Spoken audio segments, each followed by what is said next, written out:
You don't know what to do. You don't know what to study in college. Your mind is just going crazy. You don't know if you should change your major. Well, I went through college. I went through 4 years. I graduated around 2.5 years ago.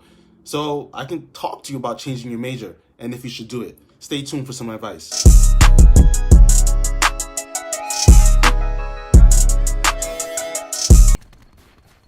Should I give up and just change my major?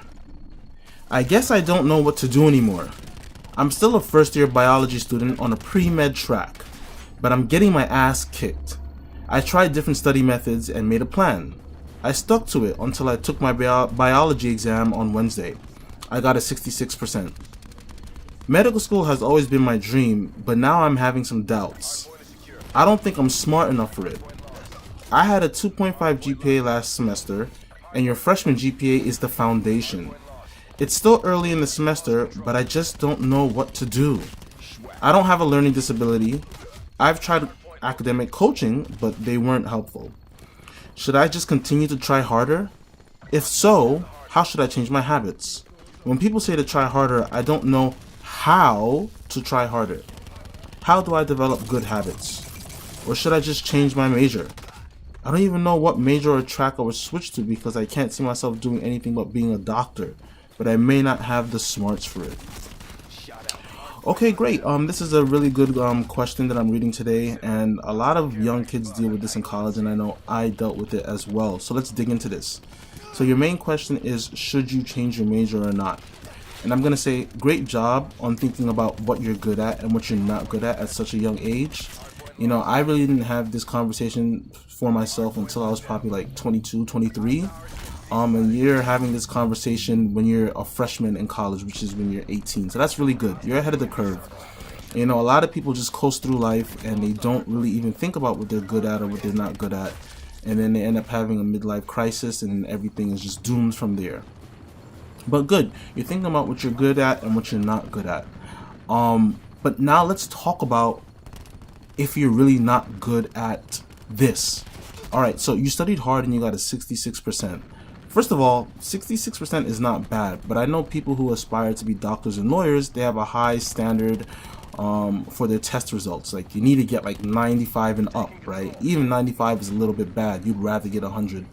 I think that's more to do with your personality, and I think that's a good personality to have, that you're sincerely upset about getting a 66. I think it's going to push you harder to get those 90s and 95s, right? And also, if anybody else is having the same problem and you're a freshman, just remember, you're in the first year of your degree, right? You know, remember how many years of strenuous training, of strenuous studying, time, dedication, and focus it takes to become a doctor, a lawyer, a pediatrician, or any one of those high professions. It takes years. You're only 18. You just finished high school, which is a cakewalk. And you're in your first year of college. Of course it's going to get difficult. It's going to take time for you to master your craft and to get really good in college. You're not going to just come out the gate just being really good. Allow yourself to be a beginner in college. Allow yourself to be a freshman. Allow yourself to make mistakes. Your sophomore year, you will grow from that and build upon that, right?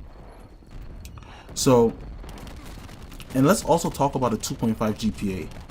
A 2.5 GPA really isn't bad at all when you think about it. That's about a C+. I think C+. Again, for doctor standards, that's probably pretty low. But then again, it shows that you are not content with doing just average. You want to do above average. And I think if you have that mindset where you're sincerely mad that you got a 2.5, you're going to push yourself to greater heights to make sure that you don't get a 2.5 ever again. Remember, there's 90% of students who are okay with getting a 2.5. If you're not okay with that, you have your head on your shoulders, right?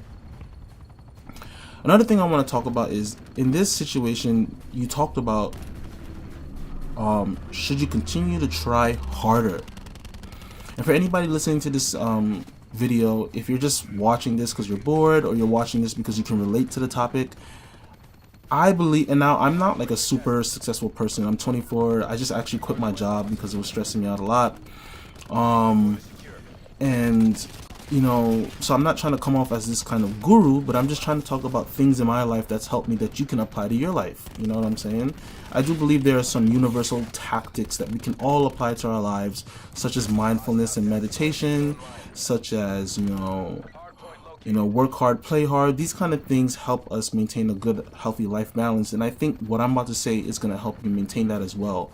So if you're one of those people where you're like, man, I don't know how to try harder, trust me, I was one of those people. Here I'm gonna tell you right now, trying harder is bullshit. Right? I feel the same way. Like when people tell me try harder, it's like, how? How do you try harder? Because you know what? You're equating trying harder with getting a greater score. But you tried your hardest already to get your great score, and you got a 66% on your test. So you're thinking, how am I gonna try harder if I already tried my hardest? Trying harder is bullshit. Instead, change the connotation. Change what you say. Don't try harder, just put in more effort. Right? We can always put in more effort. Effort is the one thing we can control. Say you study for that test and you studied 5 hours a day and you got a 66. Study 7 hours a day. Let's say you study for that test and you got a 66 and you would wake up 8 o'clock and study.